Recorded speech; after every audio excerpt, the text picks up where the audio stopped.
Olá, sou Marine Rosa, professora do Departamento de Fonoaudiologia da UFPB e junto com profissionais especialistas vou conversar sobre audição e zumbido. Sejam bem-vindos ao nosso podcast. Não é conversa para bois unir, um podcast para os seus ouvidos. Hoje, o nosso podcast está diferente. Temos 3 convidadas. A fisioterapeuta Karina Rocha, que é mestre e doutora em Ciências pela Faculdade de Medicina da USP, pesquisadora do Grupo de Zumbido do HC USP e pioneira no Brasil e no exterior nas pesquisas em zumbido somatosensorial. A fisioterapeuta Carla Campanha, mestre em otorrinolaringologia pela FM USP e fisioterapeuta do Grupo de Pesquisa em Zumbido do Hospital das Clínicas da FM USP. E a fisioterapeuta Érica Galiza, que é especialista em reabilitação vestibular, zumbido e dor crônica e faz parte do Grupo GEPAS. Na verdade, a ideia em fazer o podcast com esse trio é que tenho recebido constantemente perguntas sobre a questão da atuação do fisioterapeuta no zumbido. E às vezes, alguns profissionais, por não conhecerem bem o sintoma, acham que apenas o otorrinolaringologista ou fonoaudiólogo podem ou devem atender os pacientes com zumbido. Para esclarecer as dúvidas, resolvi convidar esse trio maravilhoso das fisioterapeutas do zumbido. Olá, boa noite, Marine, Carla e Érica. Boa noite aos ouvintes. Eu achei essa ideia fantástica, porque eu lido com um público composto por vários profissionais nas redes sociais, né? Principalmente no Instagram. E de vez em quando eu recebo dúvidas dos fonoaudiólogos perguntando se é possível um fisioterapeuta tratar zumbido. E essa será uma boa oportunidade para esclarecermos, né, sobre o tema. Agradeço imensamente o convite. Muito obrigada. Isso aí, Marine. Obrigada pelo convite. Eu também aqui em São Paulo, eu recebo também muitas indicações dos médicos que a gente tem contato. Apesar de receber já uma indicação mais especializada, mas alguns pacientes acabam entrando em contato para tirar essa dúvida e a gente, como profissional, tem que saber como encaminhar e a melhor maneira de fazer com que esse paciente saiba o que ele tem e como ele pode ser tratado. Olá, boa noite, Marine, Karina e Carla. É um prazer estar aqui para falar um pouco sobre como o fisioterapeuta pode contribuir para o tratamento do zumbido. Boa noite, meninas. Então, em nossos atendimentos do grupo, sempre pedimos para que os pacientes definam em 1 ou 2 palavras o zumbido na vida deles. Então, eu gostaria de iniciar a nossa conversa de hoje da mesma forma. O que significa a palavra zumbido para vocês? Karina. Bom, eu gostaria de tocar em 3 pontos importantes. O primeiro é sobre a etimologia. A palavra tinnitus, que é zumbido em inglês, vem do latim tinire, que significa soar, tocar no sentido do som, não do instrumento musical. Já a palavra acúfeno vem do grego e ela é mais utilizada na França. A outra forma de pesquisarmos sobre o assunto é utilizando a palavra zumbido, que vem de uma onomatopeia, né, como zum, zum, por exemplo. E a gente usa aqui no Brasil, né, na língua portuguesa. O segundo ponto é, pensando no paciente, o zumbido é um sinal de alerta que o corpo está emitindo. Isso não quer dizer que este alerta seja algo perigoso, muito pelo contrário.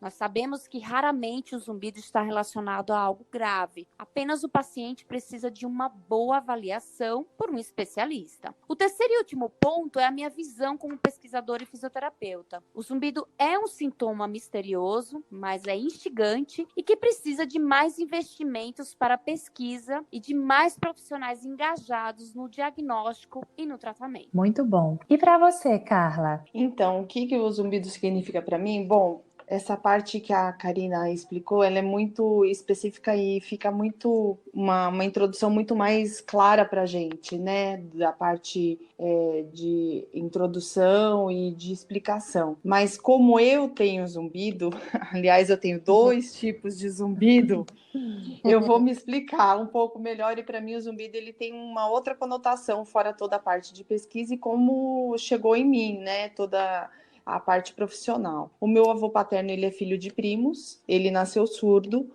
E meus tios, meu pai, meus primos, enfim, toda a minha família paterna, todo mundo fala alto, uma família italiana, já fala alto por natureza. Todo mundo, se for fazer uma análise genética, provavelmente todo mundo tem um componente da perda. E como eu já estava dentro do Hospital das Clínicas, eu resolvi fazer uma audiometria e eu vi que eu tenho uma perdinha do lado direito. Tenho um zumbido há muito tempo, desde que eu era adolescente. Mas eu nunca me atrapalhou. Aí, quando eu entrei no ambulatório de pesquisa em zumbido, e sabendo de tudo que ocorre no zumbido, as principais causas, né? A gente tem na literatura mais de 130 causas descritas. E aí eu descobri pela perda que eu tenho esse zumbido constante, mas assim, que a parte metabólica, né, que a gente também tem uma alteração, como o café, o doce, ou, por exemplo, quando a gente exagera na macarronada, né, que o meu zumbido, por exemplo, ele triplica de altura, né, quando é à noite. Então, para mim é fácil entender o zumbido, porque eu tenho, e fica fácil de explicar para o paciente, porque ele começa a ver que não é só ele que tem, e fica mais fácil dele entender a maneira de tratar, né, e ele aceita que esse sintoma tem tratamento e eu consigo, de alguma maneira, acalmá-lo, né? O zumbido, para mim, além de toda a parte de pesquisa, eu tenho ele dentro de mim, então fica fácil explicar para o paciente, né? Mas é legal, ao mesmo tempo, ele não me atrapalha, mas eu sei lidar com ele, o que é bem interessante, que é aonde eu quero chegar com o paciente. Ele saber lidar com o zumbido dele sem que a vida dele seja chata e louca, né? Então, de certa forma, o seu zumbido acaba ajudando os seus pacientes. Exatamente. Bastante, não é pouco, não. Que bom. E você, Érica? Então, o zumbido, para mim, em uma palavra, eu poderia dizer que ele é surpresa. Para mim, foi uma surpresa, enquanto profissional, enquanto pessoa que busca, que no momento que eu encontrei o zumbido, eu estava buscando o meu lugar na fisioterapia. E para mim, ele foi essa surpresa. E eu acredito que para muitos pacientes, às vezes ele também se apresenta como uma surpresa, né? De repente, ele surge e vem para modificar muitos aspectos da vida de qualquer um que passe por esse sintoma, né? Que tem de forma profissional, estudar o zumbido para mim foi como conseguir entender melhor toda a dinâmica da mente humana, da saúde, né? Para poder entender o zumbido, eu aprendi e revi, né? Tantos conceitos, tantos assuntos que eu tinha visto na graduação, mas que agora faziam sentido e tinham um valor enorme para mim, porque os pacientes que passam por zumbido, eles têm, para mim, assim, eles têm como que um encanto de serem uma incógnita, que você vai ajudando aquela pessoa a se descobrir, nesse caminho você também se descobre, né? Vivo isso, né? Cada paciente, cada história que eu escuto e que eu vou colhendo os dados e que vou acompanhando, para mim, essa incógnita, esse mistério que vai se resolvendo. E isso, para mim, tem um sentido muito profundo de entender o funcionamento da mente, o funcionamento do comportamento, né, a parte psicológica, junto com a fisiológica, as repercussões, né, de vários aspectos do comportamento humano. Para mim é isso, ele é uma incógnita e é uma surpresa, né? Eu digo assim, que depois que eu descobri essa área, a minha profissão fez muito mais sentido. Bem, agora indo direto ao ponto. Qual a relação entre a fisioterapia e o zumbido? Bem, quando eu entrei no ambulatório de pesquisa em zumbido lá na Faculdade de Medicina da USP, eu comecei a perceber que os pacientes que tinham dor, né, na musculatura da cabeça, do pescoço, da cintura escapular, eles apresentavam um tipo de zumbido, que é o zumbido somatosensorial, que já tinha sido estudado pela Karina anteriormente. Tanto a dissertação de mestrado dela, quanto a tese de doutorado, eles tinham toda a descrição e todos os pontos principais esclarecendo esse tipo de zumbido. Então, como eu trabalhava com dor crônica e coluna, eu comecei a aplicar as técnicas de fisioterapia nesses pacientes que apresentavam pontos gatilhos miofaciais e a fazer pilotos, né? A comparar os pacientes que melhoravam da dor, dessa percepção do zumbido, quando faziam o tratamento com a fisioterapia. E através desses pilotos, eu comecei a entender a maneira que a fisioterapia podia atuar dentro do zumbido somatosensorial, nessa percepção desse sintoma, em como isso ajudava esses pacientes a terem essa melhora do zumbido. Então, essa relação da físio, né, que existem vários tipos de conduta, né, de condutas dentro da nossa área, de técnicas para os pacientes tratarem os músculos, as dores, os pontos gatilhos, as tensões musculares, e eles têm, ao mesmo tempo, o zumbido associado à melhora. Então, para mim, essa relação trabalha nesse ponto. É notório que ainda existe um pouco de dúvida de quando encaminhar o paciente com zumbido para o fisioterapeuta. Você, Karina, juntamente com outros profissionais, publicaram em 2018 um consenso sobre o zumbido somatosensorial. Dentre eles, a gente pode destacar alguns otorrinos, né, como a doutora Tani, a doutora Jeane, o doutor Ítalo. O que é que esse consenso traz que pode auxiliar no diagnóstico do zumbido somatosensorial e também ajudar os profissionais da saúde a realizar esse devido encaminhamento para avaliação do fisioterapeuta? Marina, então, este consenso, ele foi realizado para padronizarmos o diagnóstico do zumbido somatosensorial, já que em cada centro de estudo era utilizado de forma diferente. Então, vários especialistas da Europa, Estados Unidos, aqui no Brasil, se uniram para publicar um consenso Delphi. De acordo com os critérios de diagnóstico fornecidos por um estudo que publiquei junto com a doutora Tani em 2011, os especialistas em zumbido somatosensorial concordaram que, em vez de um conjunto definitivo de características diagnósticas, a avaliação clínica deveria procurar evidências de certos aspectos que, se eles fossem presentes, sugeririam fortemente uma influência do sistema somatosensorial no zumbido do paciente. Então, a lista proposta neste consenso confirma realmente muito dos mesmos critérios de diagnósticos fornecidos por nosso estudo de 2011, mas também acrescenta alguns novos itens, né? Então, como é que ficou? Os primeiros pontos que a gente precisa observar é se esse paciente ele é capaz de modular o zumbido com movimentos ativos da região de cabeça, pescoço, mandíbula ou olhos, né, que é a parte do gaze evoked, que a gente chama. Ou então, se esse paciente ele é capaz de modular o zumbido. O que é modular? É aumentar ou diminuir o volume dele ou alterar o pitch, né, o tipo de som que esse zumbido apresenta. E isso também pode ser visto durante os testes somáticos, que são aqueles testes onde a gente coloca uma contrarresistência ao movimento que esse paciente vai realizar. Como, por exemplo, a gente pede para esse paciente flexionar a cabeça, né? Fletir a cabeça para frente, né? Só para as pessoas entenderem melhor. E aí a gente coloca a nossa mão na testa desse paciente, impedindo o movimento. Isso que seria um movimento contra resistência ou isométrico. Ou então esse paciente ele apresenta modulações de zumbido quando nós realizamos uma dígito-pressão nos pontos gatilho miofaciais nessas regiões de cintura escapular, cervical, face e cabeça. Outros pontos também que a gente deve levar em consideração é se as queixas de zumbido vieram juntos, apareceram simultaneamente com dores na região cervical ou na região orofacial, né? Então, essa cronologia é muito interessante na anamnese.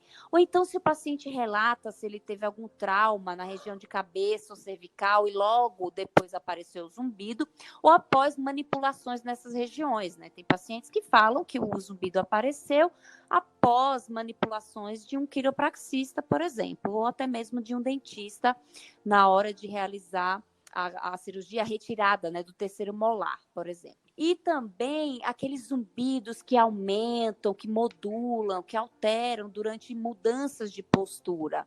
Né? Tá numa posição deitada, modifica essa posição, o zumbido altera. Ou se está no computador e vai mudando de postura, esse zumbido também altera. Então, esses pacientes, eles relatam isto durante a anamnese, né? Também a gente não pode deixar de levar em consideração esses zumbidos que aumentam de volume, eu mudo o tipo de som ao longo do dia. Então, o paciente que fala, eu acordo com o zumbido no volume, à tarde ele está no outro volume, à noite ele está em outro volume. Isto pode levar a crer que ele possa ter um zumbido somatosensorial. Lógico que isso pode levar a outros diagnósticos, né? Mas juntando essa característica junto com esses pontos que eu citei, isso vai aumentando a grande probabilidade de apresentar esse zumbido somático ou somatosensorial. E aquele zumbido que ele é unilateral e apresenta uma audiometria normal, a gente precisa ficar com as antenas ligadas, porque existe também uma grande chance de ser um zumbido somatosensorial. Outros pontos aí são aqueles zumbidos que têm uma associação com disfunções temporomandibulares, levando em consideração que o diagnóstico, né, quando a gente vai fazer a avaliação e o paciente apresenta uma disfunção temporomandibular e tem zumbido junto a essa disfunção, isso não quer dizer que seja pela disfunção. Muitas vezes, essa disfunção temporomandibular, essa DTM, ela está apenas coexistindo com o zumbido, né?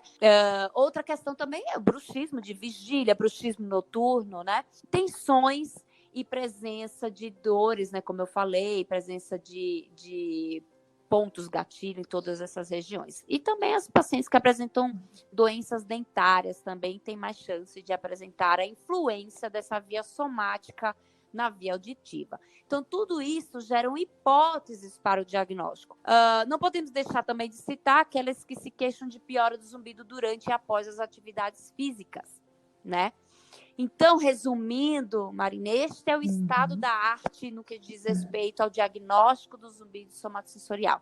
E é recomendado que esses pacientes sejam avaliados e tratados por um fisioterapeuta especialista no assunto. Ótimo. É super importante realmente os profissionais da saúde terem conhecimento desse consenso.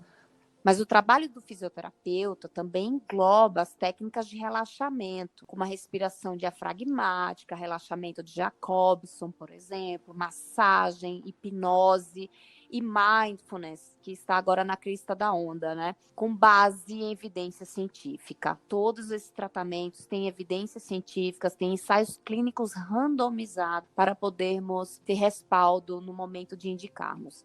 Inclusive, no dia 27 de julho, eu irei iniciar um curso de mindfulness apenas para pessoas com zumbido, que já são utilizados na Europa e nos Estados Unidos, então é um curso exclusivo apenas para esses pacientes. E não devemos esquecer da importância de todos os profissionais que lidam com pessoas com zumbido realizarem um trabalho de aconselhamento, educação e uma boa comunicação sobre o sintoma com os seus pacientes. Seja ele verbalmente, seja ele através de vídeos, de slides, de cartilha, mas tudo isso deve ser passado e é ponto fundamental durante as consultas. O zumbido ele deve ser tratado dentro de um modelo biopsicossocial.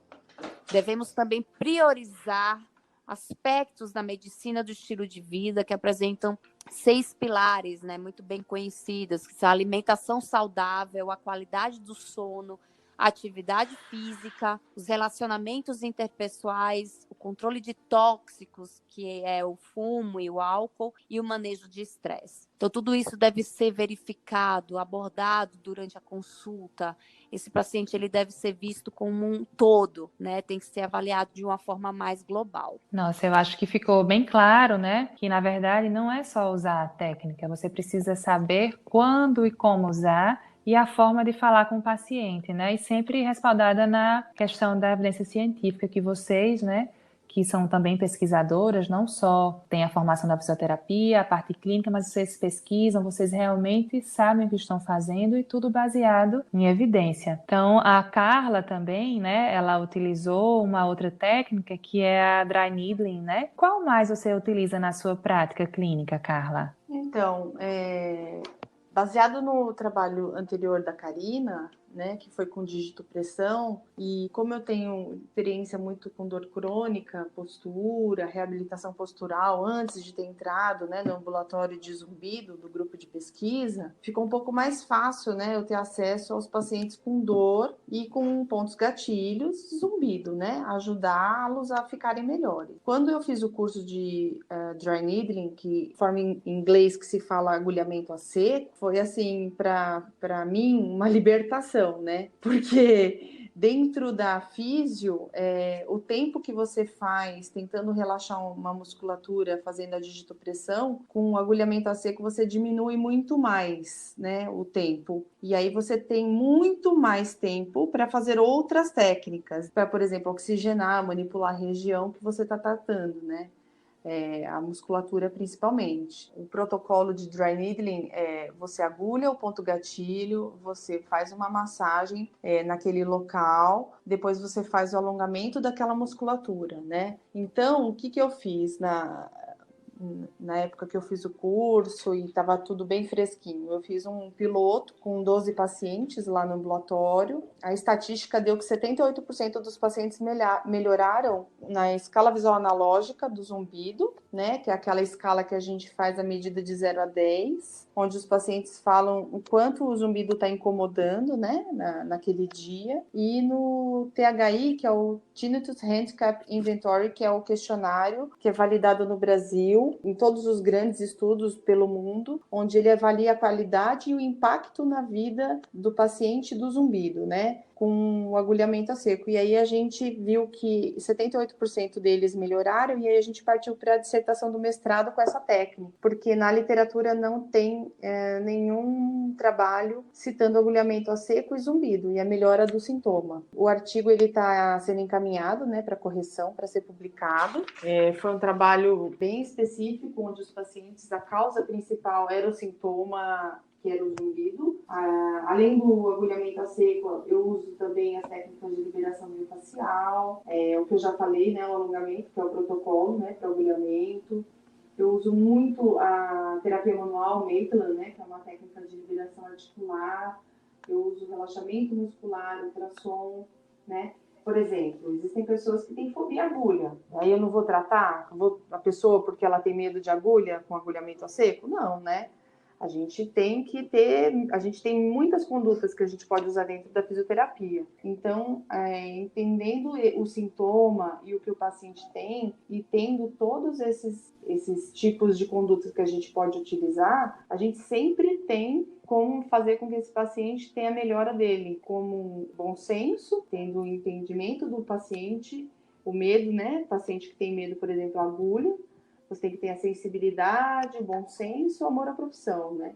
E mostrar para o paciente que tem tratamento e que sempre ele vai melhorar se ele fizer sempre aquilo que a gente fala. A gente tem experiência, a gente tenta encorajá-lo. Isso que a Karina falou de explicar tudo o que acontece com ele e para seguir em frente, porque ele sempre vai ficar melhor, encorajá-lo a fazer o tratamento, e é isso aí. Então, o paciente, ele pode ser tratado com zumbido, pode ser tratado pelo fisioterapeuta, mas precisa ser um fisioterapeuta especializado, que conheça o assunto, né, que tenha realmente um aprofundamento sobre o zumbido e todas as técnicas que podem ser utilizadas.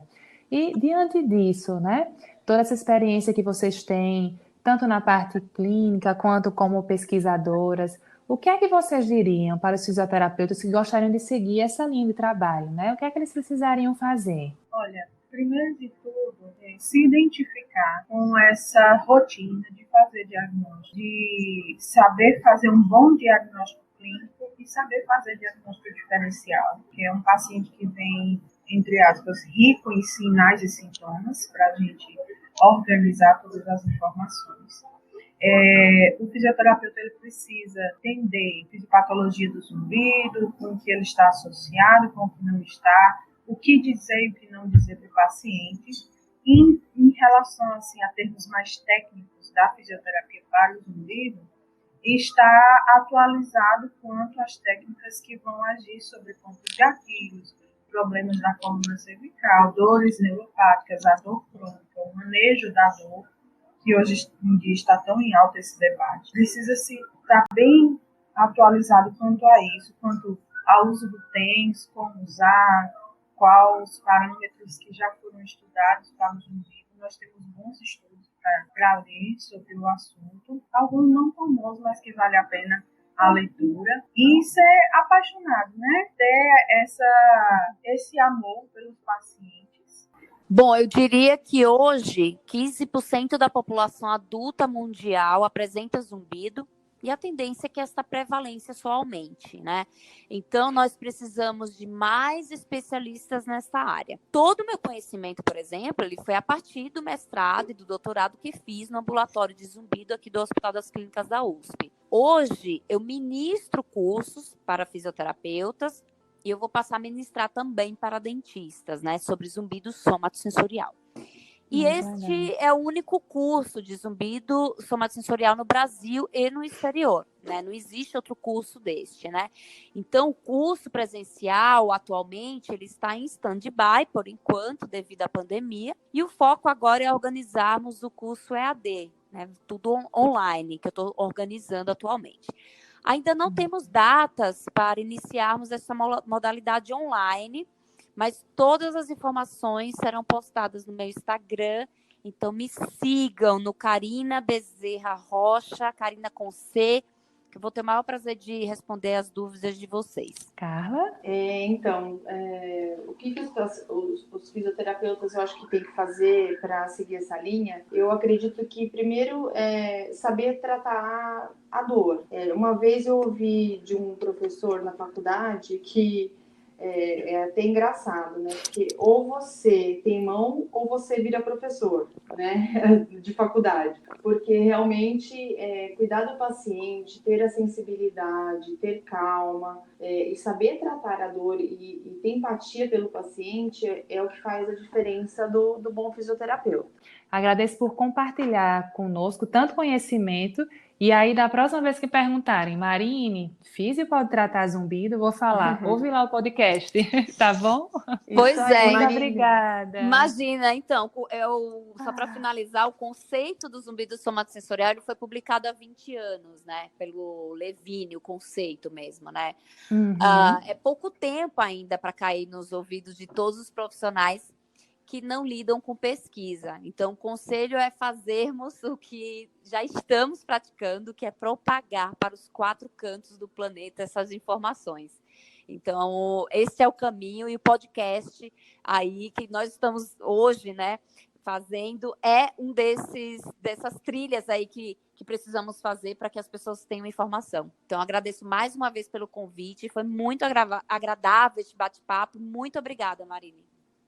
Foi maravilhoso, querida. Eu que agradeço. Deixa eu falar também. Eu queria muito agradecer o convite. Você é uma querida e fazer parte disso aí para o pessoal do Nordeste, dar uma espalhada. Eu que estou aqui em São Paulo, eu e a Carina, eu fico muito honrada.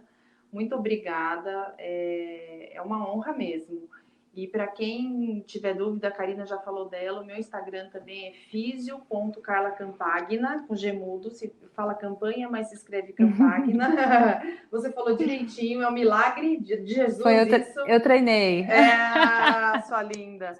E é isso. E aí, quem tiver dúvida, pode chamar que a gente responde. É isso aí. Vocês podem me encontrar no Instagram, @fisio.ericagaliza, Erica com K, tá? E podem me mandar mensagens no direct, nas postagens, que eu estou disponível. Obrigada, então, muito viu? Obrigada, meninas. Foi ótimo. Esse é o podcast Não é Conversa para Bois Unir.